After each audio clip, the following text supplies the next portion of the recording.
The flood of migrants coming to the city with little support systems contribute to the situation. And you know, police tell us that the migrant crisis has really made this problem so much worse. Not only is there increased gang activity, but also the Trinidad gang that originates in Venezuela has now made the United States their second home. This gang is now hidden in plain sight within the 1 million Venezuelans that have entered the country. We're already in trouble because they've been here for a while and they're involved in so many different crimes. You name the crime, they're going to be involved in it.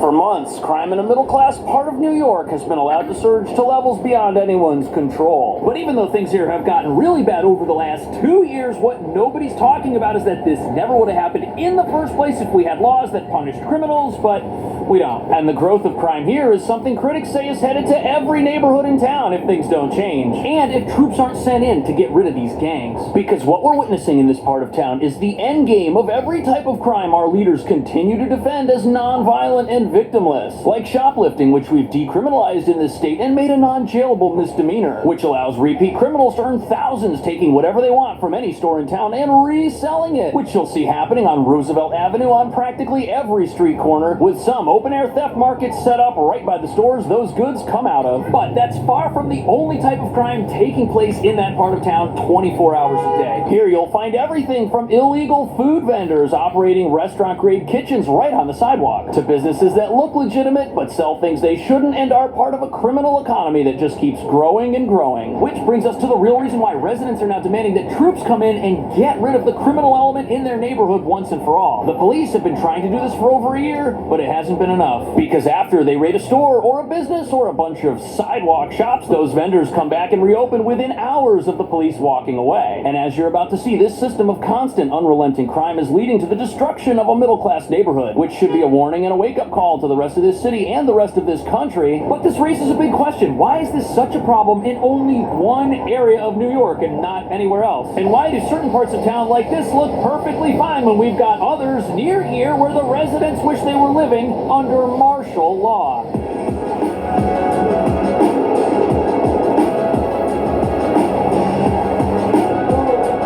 So here we are in Midtown Manhattan, and you'll notice right over here we've got some police activity going on, but this part of town is completely different than another part of town, which is very close to here. And right away there's an obvious reason for that. Look at all the police activity we've got going on right here. That shows you that in an area of town where you've got constant crime prevention, it's pretty hard for criminals to operate, you know, right over here on the street corner selling stuff they shouldn't. But in Jackson Heights, Queens, you won't find constant law enforcement and crime prevention. No, instead you'll find constant criminal activity. Former city councilman Hiram Montserrat wants Governor Kathy Hochul to send in the National Guard or state police to help clean up the area. He says it's plagued by criminal activity, including illegal vendors, and that's not all. This is organized crime. This is cartels. These are organized gangs. These street gangs. So the residents of this neighborhood, they're protesting over the fact that their neighborhood, according to them, is getting swallowed up by a wave of lawlessness that is not going away. And now they want their neighborhood to be occupied by the National Guard or state police or something that is more than our regular police. And that's because they're claiming their local police departments are chronically understaffed and have been defunded. In fact, when you walk around this part of town, the only police presence you'll see, if you see any at all, is going to be a light fixture that has the NYPD logo on the side of it. And this is an area that is just jam-packed with people. This is like downtown, so to speak, yet you don't have anything being done to keep the neighborhood safe. And the streets in this part of town, both sides of the street, are just covered with illegal vendors selling pretty much everything. You're going to see blankets with merchandise being displayed on top of it, merchandise which is most likely stolen. There are hundreds of food vendors all over the place. Local activists claim that most of them are unlicensed and shouldn't be there. Some even have what look like restaurant-grade kitchens with fryers. And the other thing you'll see are these vans that have their doors open, and inside you'll see what looks like a little store full of things you can buy. And if the police show up, up, they can just close the doors of their van and drive away, and their stolen merchandise won't get confiscated. And even though all of this is happening in public, there are no police anywhere, and that's because the police department's up there. They don't have the resources that we've got down here in Midtown, where you'll see a car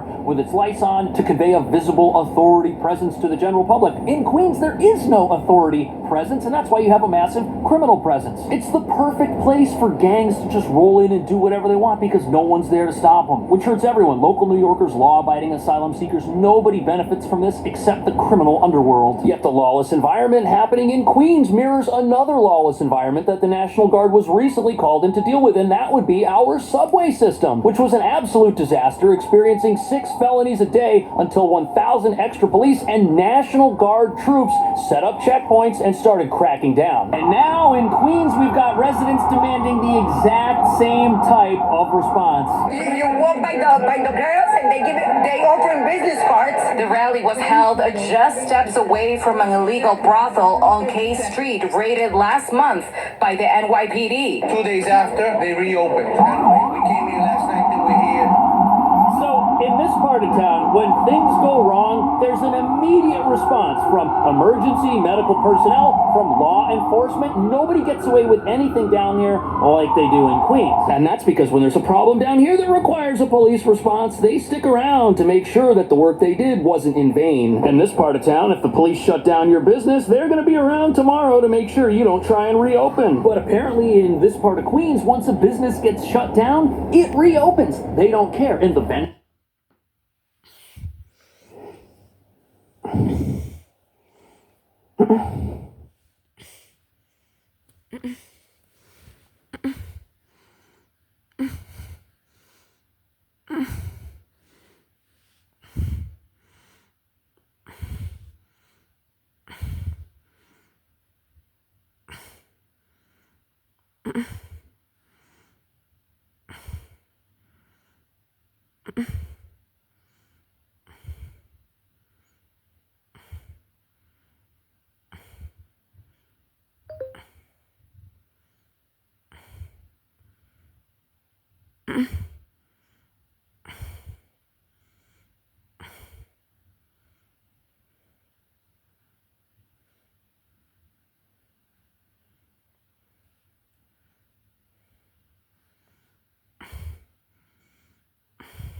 Они сегодня так воздействуют, подонки и суки, и их несовершеннолетние суки и подонки. Они сегодня делают так, что не загружаются видео на мой канал, которые обычно загружаются за 2 часа, за 4 часа. Они так делают сегодня и воздействуют, подонки и суки, и их несовершеннолетние суки и подонки. Шантажируют и запугивают тем, что делают так, что не загружаются видео на мои смартфоны, на YouTube, что у меня на всех смартфонах стоит безлимитный интернет и безлимитные видео на YouTube, и что они не загружаются сегодня.